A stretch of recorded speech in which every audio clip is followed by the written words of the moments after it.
Buenas tardes a todos. Mi nombre es Fabiola Monge, soy directora de las redes Alumni de la UPB y una vez más estamos en una entrega de podcast hoy día en conjunción con Genera Center, con la presidenta y fundadora de Genera Center, Karen Infantas, haciendo una entrega conjunta mediante podcast y YouTube. En este momento, entonces, voy a presentar a Karen para que nos pueda presentar por su parte a una invitada muy especial que tenemos en relación a la investigación. Karen, por favor, adelante. Gracias, querida Fabiola. Estamos en el podcast de la Red Alumni y en el programa Hablemos de Ciencia, de lo que es tesis, ciencia, tecnología e innovación. En esta oportunidad estamos con Patricia Cavero Tapia, que es una investigadora de la Escuela de la Producción y la Competitividad.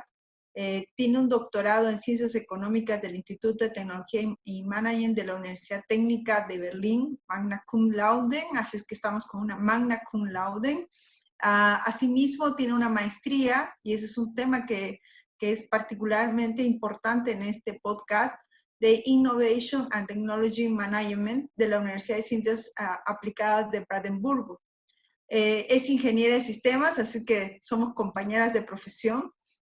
Y adicionalmente cuenta con experiencia laboral en el ámbito de las tecnologías en empresas como Intel Inviva y también empresas de desarrollo de software como Process Maker del querido Adolfo Lang y Tier Connected. Por otro lado, es consultora e investigadora de entidades gubernamentales del PNUD y el GIS, ¿no? En particular, nos indica Patricia que sus áreas de expertise están en las dinámicas de cambio institucional, emprendimiento institucional, desarrollo tecnológico, innovación, effectuation y social network analysis. Y esto es muy importante porque actualmente participa también de un proceso de investigación y de una capacitación en ese aspecto. Bienvenida, Patricia. Muchas gracias, Karen. Feliz de estar aquí, de compartir de esta iniciativa y bueno, conversar un poquito sobre un tema que a mí me interesa mucho, que es el área de investigación y sobre todo investigación en el ámbito de desarrollo tecnológico, ¿no? e innovación. Así que presta sus consultas. Muy bien, Patti. Estamos en este tema y bueno, un poquito hemos estado hablando de varias disciplinas en estos podcasts y en esta interacción con YouTube, pero en particularmente quisiera preguntarte tu experiencia en el nivel doctoral que has tenido con respecto a la investigación y sobre todo este tema de la innovación, el emprendimiento, los ecosistemas. Ya, bueno, yo comencé el doctorado el año 2013 y lo terminé más o menos a fines del 2018, o sea, fue un proceso bastante largo. Regularmente un proceso de doctorado toma entre más o menos 3 a más años, ¿no? Los que tienen muy claro lo que quieren hacer lo terminan antes. Y para mí fue un proceso desafiante en términos de que yo hice el doctorado en ciencias económicas, pero yo no soy economista. Entonces, la primera época, o los primeros años, me dediqué un poco a entender los diferentes streams que hay en economía. Yo comencé el doctorado teniendo 2 casos de estudio. O sea, hay gente que empieza con un problema teórico o una pregunta de investigación y tratan a partir de un diseño de investigación responder esta consulta y hacer tal vez una contribución a la ciencia, un avance. Yo tenía ya mis casos de entrada, es decir, yo partí del otro lado, o sea, no partí de una pregunta en términos de teoría, sino yo tenía los casos y quería ver de qué manera yo podía explicar un poquito los términos de difusión tecnológica a partir de mis casos. Entonces, eso fue también un poco más difícil al inicio porque como no tenía claro los streams que hay y donde yo de repente podía hacer una contribución a partir de mis casos, me tomó bastante tiempo identificar, ¿no? Dónde yo lo podía hacer. Mis casos eran casos de aquí de Bolivia, eran iniciativas que se tienen de la sociedad civil que están queriendo promover el desarrollo tecnológico en el país. y el uno se refiere un poco a las comunidades que están cerca de software libre, ¿no? Que siempre desde hace varios años estaban intentando promover la adopción de software libre en distintos niveles. Y el otro caso tiene que ver con unas competencias de programación, son de la ACM y CPC se llaman. Este es un concurso que se realiza a nivel mundial todos los años con equipos de estudiantes de universidades. Entonces, jóvenes estudiantes todavía tenían la inquietud de poder desarrollar un poco, mejorar tal vez la preparación que había en las universidades en el ámbito de programación.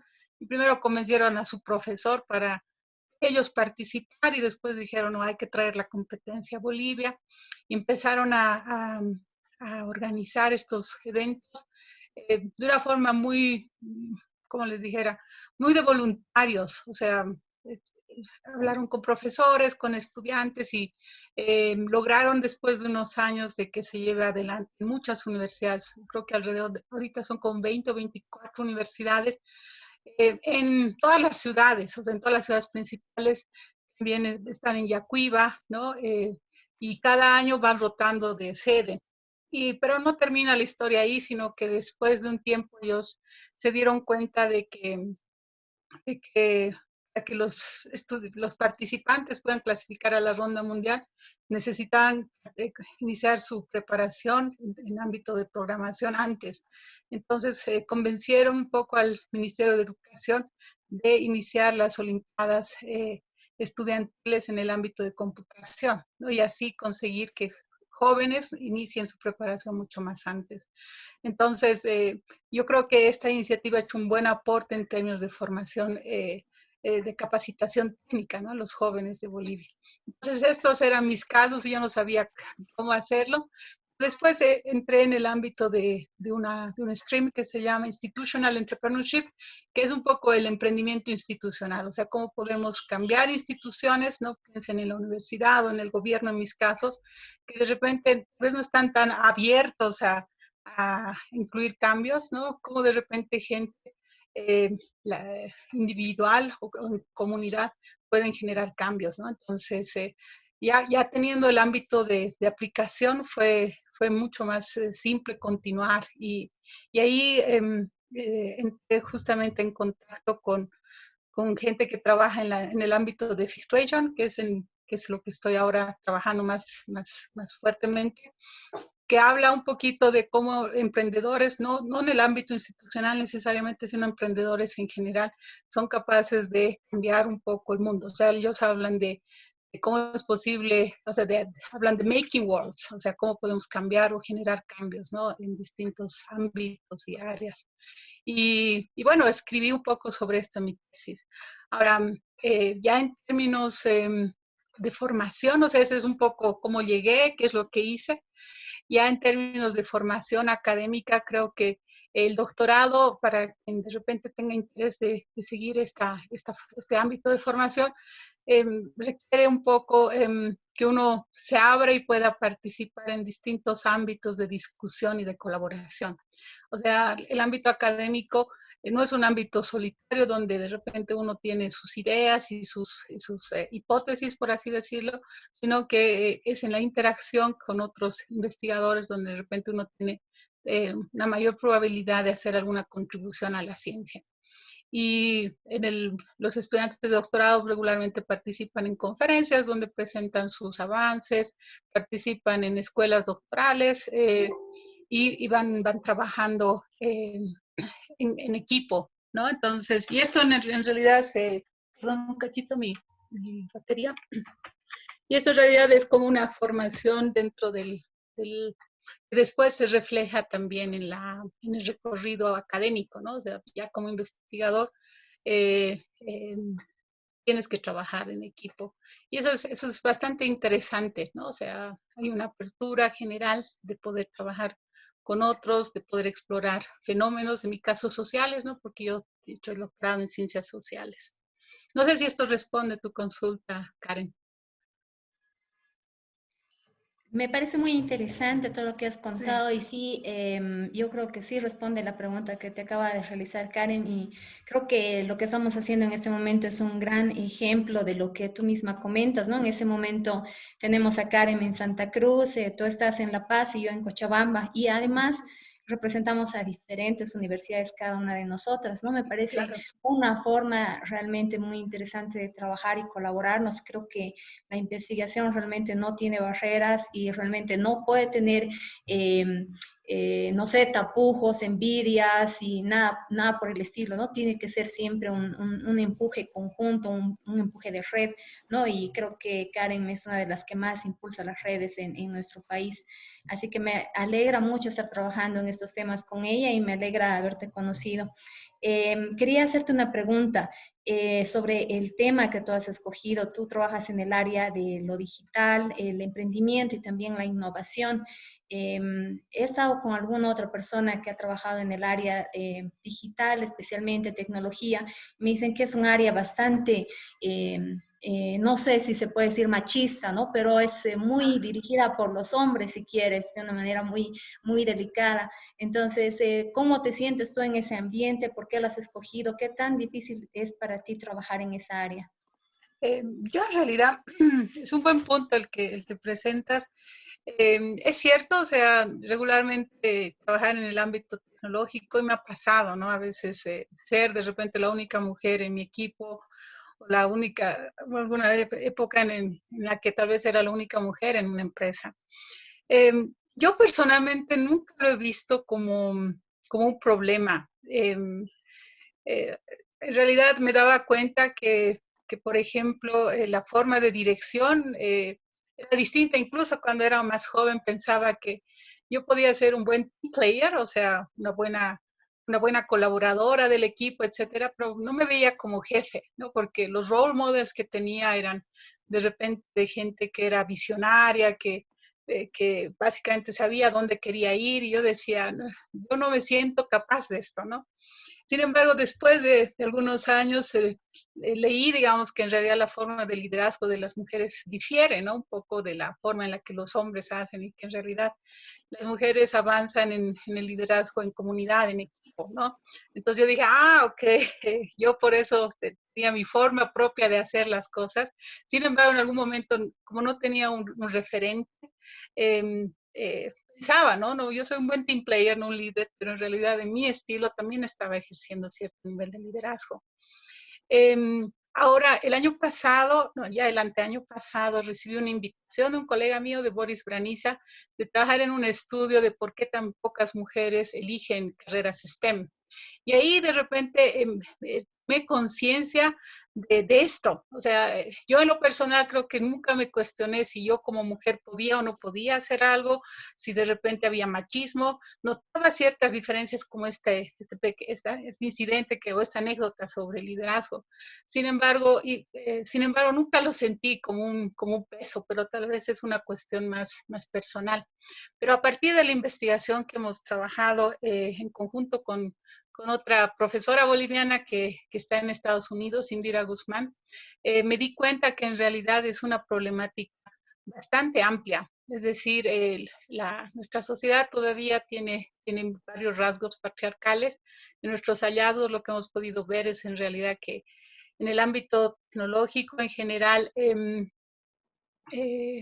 son pocas las mujeres, eso sí es evidente, y las razones, pero vienen de un poco de las familias, del entorno en la que las mujeres crecen, ¿no? O sea, lo que hemos podido ver en nuestra investigación es que jóvenes en realidad muchas veces son desanimadas de seguir por una carrera tecnológica en ámbito STEM, ¿no? Ciencias, tecnología, matemáticas, eh, sus propios padres, ¿no? O sea, los padres tienen una influencia bastante amplia en Bolivia en la elección de las carreras, y quizá por falta de información o por la forma en la que de repente ellos todavía van viendo la sociedad y no ven tal vez los avances que hacia donde el mundo está yendo, que es justamente en el ámbito tecnológico, tal vez dan una orientación no la más adecuada, no teniendo en cuenta que tal vez exista alguna inquietud Después hemos visto también que las brechas de género en términos de elección de carreras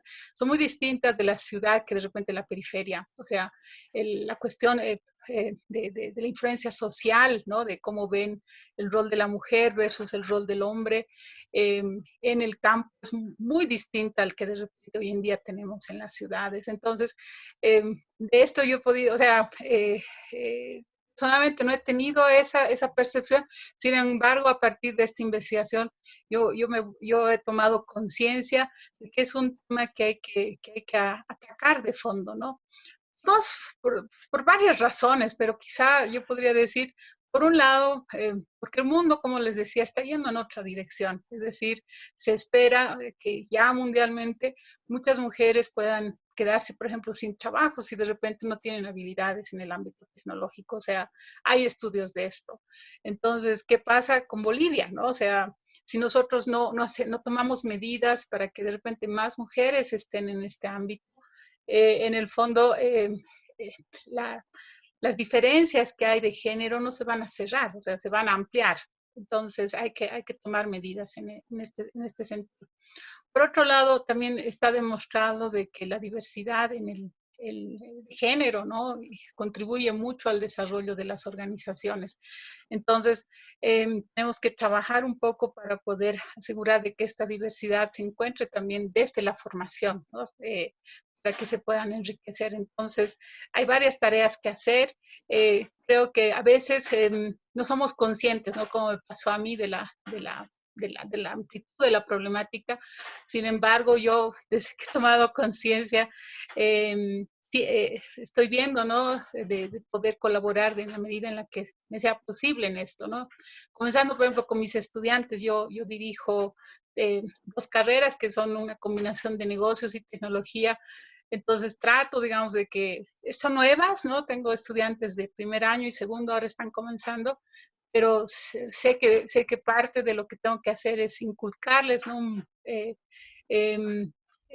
esto de que ellas sí también pueden, que en realidad esto es importante, no solo por ellas, sino por el país, por su familia, etcétera. Después seguimos con esta investigación, ¿no? La primera parte la hemos cerrado el año pasado, me acuerdo, en octubre, justo para el Día de la Mujer Boliviana. Y pero nosotros por nuestra cuenta continuamos, ¿no? Queremos este año continuar con una segunda fase, que es una investigación más cuantitativa. El año pasado hicimos entrevistas, grupos focales, nuestros hallazgos son limitados, entonces queremos validar nuestros hallazgos y plantear tal vez políticas e iniciativas, ¿no? Que sean mucho más validadas. Así que no sé, es un tema fascinante, hay que hacer cosas ahí. Y desde la investigación que he podido realizar, puedo decir que es muy, muy importante y hay varios temas pendientes en este ámbito. Yo creo que sí, hay muchos temas pendientes en relación a género, en relación a investigación, pero yo he notado que solamente los profesores que han llegado a un grado doctoral le dan gran importancia a transmitir esa sed a sus estudiantes de investigar, de escribir, pero creo que esto debe ir más allá, más de raíz, inclusive en la escuela, en la universidad. Intentar de que los alumnos no solamente investiguen en el Internet, pero sí también puedan hacer sus propias redacciones, ¿no? Sí. Creo que lo más difícil para los estudiantes universitarios es escribir con su propia voz, ¿no? Hacer su propia Sí. creación.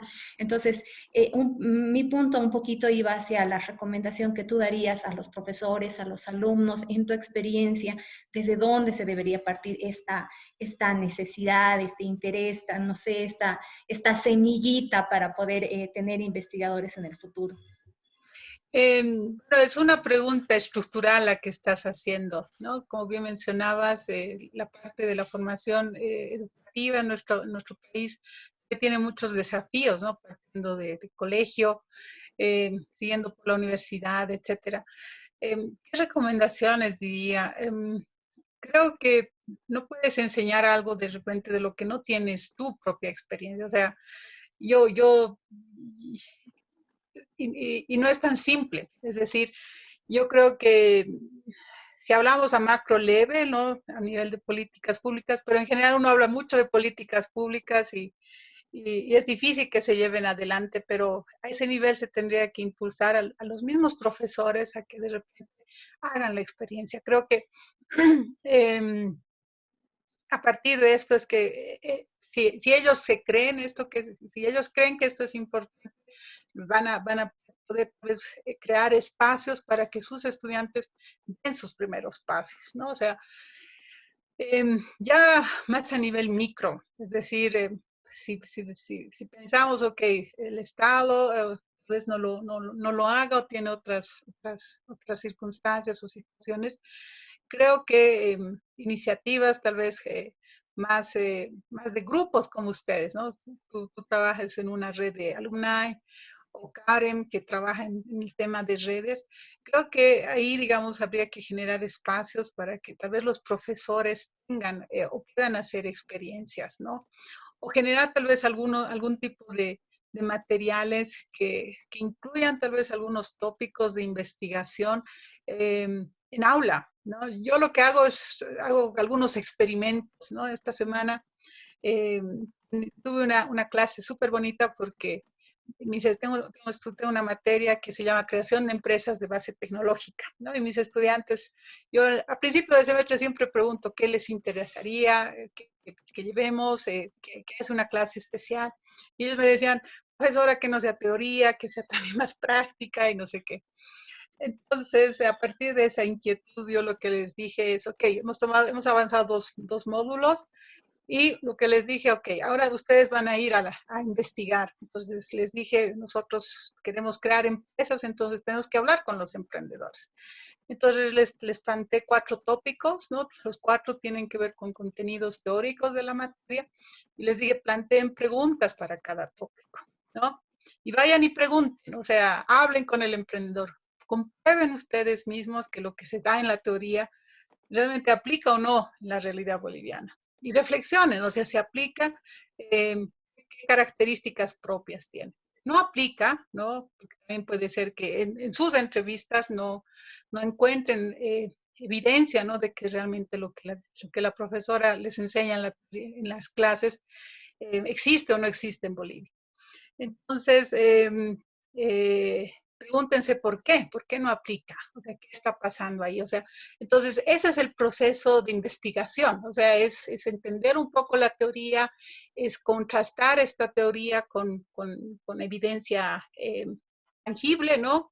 Con datos que tú puedas recolectar y a partir de eso tú puedes hacer tu propia interpretación y desarrollar tal vez tus propias hipótesis y argumentos y a partir de tu propia reflexión puedas avanzar en esto.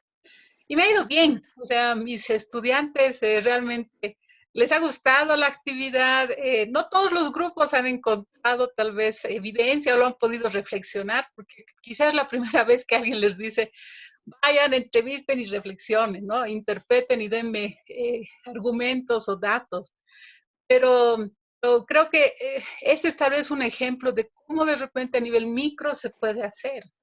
Y creo que en realidad, tal vez pienso que un aporte que se podría hacer de estos grupos y yo feliz de colaborar tal vez en desarrollar algunos materiales que puedan enriquecer tal vez a partir de este método científico, ¿no? La formación, el aprendizaje de los estudiantes sería súper, ¿no? Yo estoy segura que mis estudiantes saben hoy más, digamos, de estos 4 tópicos que si yo les hubiera tomado un examen. O que si yo les hubiera dicho, vayan y investiguen, ¿no? Y hubieran copiado, copy-paste a veces hacen del internet. No, ¿por qué? Porque han tenido que pensar en las preguntas. Hemos tenido toda una sesión donde hemos revisado las preguntas, donde yo les decía, ¿crees que aquí te va a entender la persona? Y ellos decían, creo que no, entonces tienen que volver a pensar y hemos tenido un intercambio. O sea, no los he mandado también a hacer las entrevistas así a su suerte, ¿no? Porque si no, no hubieran tenido también una buena experiencia. Y bueno, tenemos todavía las dos siguientes clases, todavía vamos a seguir charlando, así que por estos hallazgos, ¿no? De los chicos y y bueno, yo estoy feliz, ¿no? He encontrado a partir de este experimento una buena herramienta que estoy segura voy a usar en mis siguientes clases. Entonces, quizá con este ejemplo respondo un poco tu pregunta. Sí, y también yo aquí le llamo un poco a que pensemos, porque estamos en este gran proyecto de ver de unirnos a través de una red de expertos, llamémosla así, en ciencia, tecnología e innovación, un poquito porque el sistema público y el sistema privado actual de Bolivia y Latinoamérica en general necesita una revolución de pensamiento de la investigación clásica, de alguna manera, digamos, con el método hipotético deductivo como el único método que es el más considerado.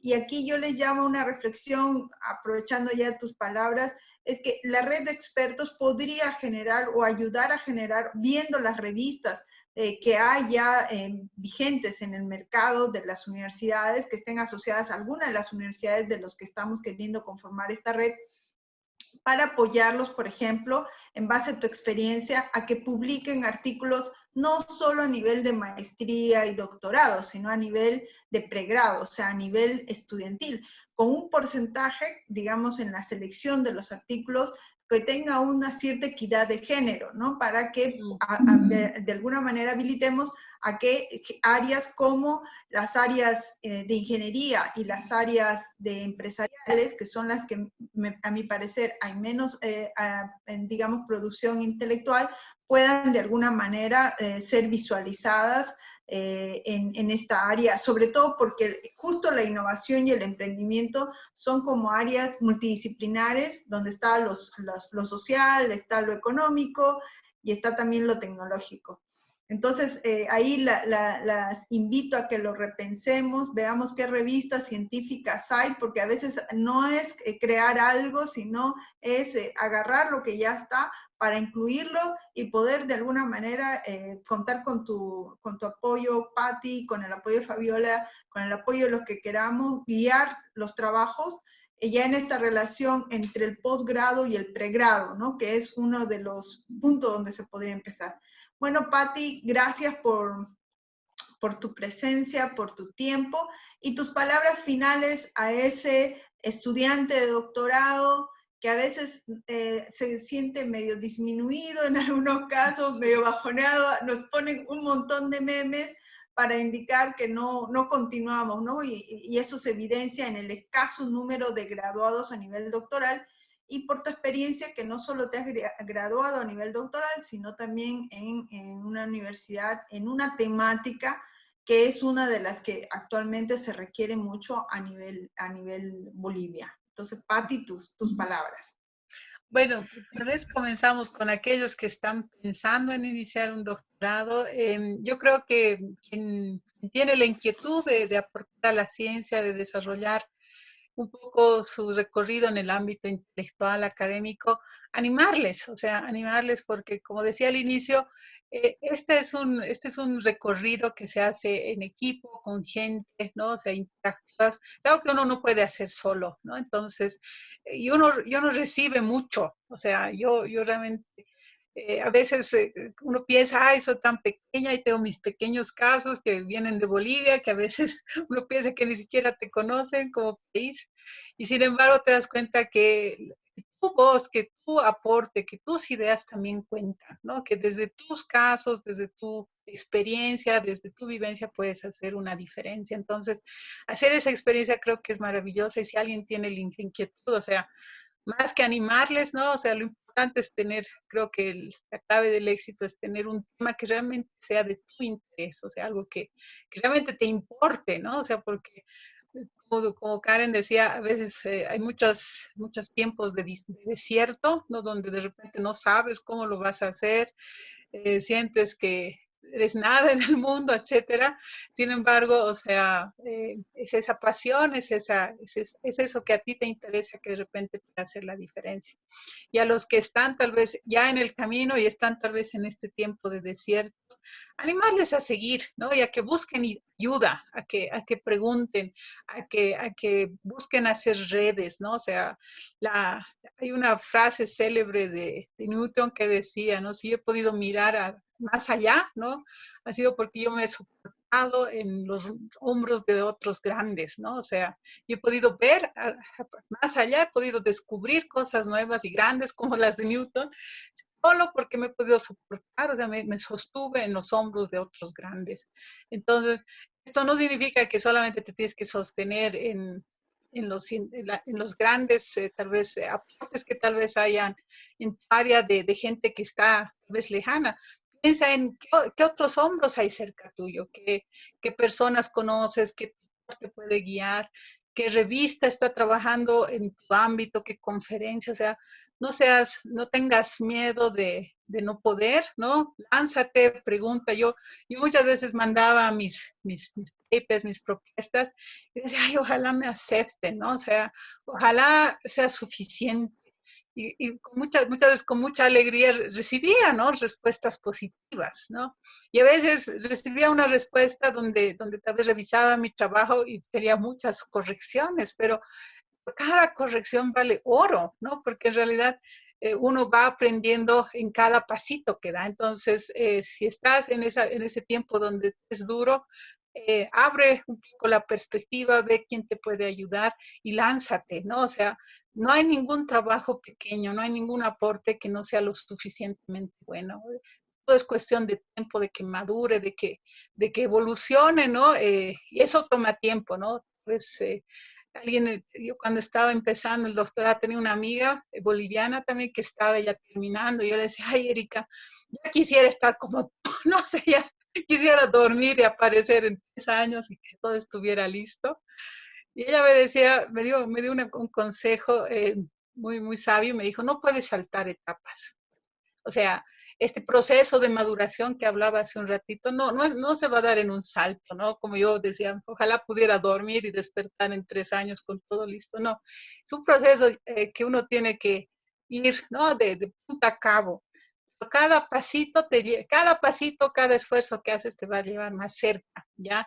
Y algo que yo no he hecho y que puedo aconsejarlo ahora en retrospectiva es que a veces me tomaba muy en serio esto, o sea, y era casi una carga, ¿no? O sea, decía, ay, no puedo, no va a salir, no sé qué.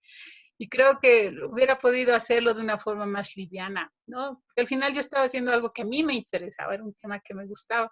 Sin embargo, a veces me ponía presiones muy fuertes y digo, si yo pudiera retroceder en el tiempo y cambiaría algo, sería mi actitud frente al desafío. O sea, no lo vería tal vez como algo pesado, difícil de hacer, sino de esta actitud, ¿no? Como una maratón, ¿no? Eso he aprendido recientemente después del doctorado. Eh, esto que me decía la Erika, ¿no? Me decía, no puedes saltar etapas, es como una maratón, o sea, uno no puede partir y esperar y estar en la recta final. Cada pasito que tomes, ¿no? Mientras vas trotando, es un paso más cerca de la meta, ¿ya? Y es un recorrido largo, entonces tú decides si ese recorrido va a ser pesado y difícil, o tú decides si ese recorrido va a ser algo donde puedes ver el paisaje, donde puedes disfrutar del aire, del sol, de la caminata o del trote, por así decirlo. Entonces, yo a los que ya están en el camino les digo, piensen, es una maratón, si les gusta trotar, vayan a trotar, respiren y piensen de asimilar esto. Si no les gusta trotar, al menos vayan a dar algún paseo, alguna caminata y piensen que cada pasito cuenta. Eso. Gracias. Muchísimas gracias, Patricia, por tus palabras. Ha sido un gusto haberte conocido y Igual. nuevamente un gusto haber compartido con Karen este espacio. Yo creo que sí, yo también estoy en ese camino doctoral y sí es muy importante darse un respiro también. Creo que yo soy tan intensa como tú. Me gusta hacer las cosas muy rápido, muy intensamente. Pero creo que sí es importante también darse un respiro y disfrutar de todo ese camino. Sin embargo, no hay que descuidarse. Yo creo que es muy importante ser muy metódicos y no dejar nunca las cosas para después. Creo que es importante seguir todo el tiempo haciendo lo que tienes que hacer porque te descuidas y te duermes. Sí, sí, pero por eso hablaba de una maratón, o sea, tú no terminas una maratón si te paras, ¿no? O sea, tiene que ser continuo tu ritmo, ¿no? O sea, el ritmo tiene que ser continuo, no puedes acelerar porque pierdes aire, ¿no? Y después ya te es difícil retomar. No te puedes detener porque después ya no, ya no puedes avanzar, ¿no? Son en un ritmo continuo, pero sin presión. Ya, es fácil decirlo cuando ya uno ha terminado, Sí, eso también sí. sé, pero si me crees, trata de aplicarlo y ya es tu experiencia, ¿no? Después tú me podrás contar, Pati, eso no es posible, yo diré, ok, pero yo creo que eso podría haber cambiado yo. Ujú. Muchísimas gracias. Entonces, gracias por tu candor, tu honestidad y todo lo que has compartido con nosotros. Creo, Karen, que con esto cerramos y hasta otra oportunidad. Y hasta otra Muchas oportunidad gracias. atenta. No, que esté bien, muchas gracias. Gracias.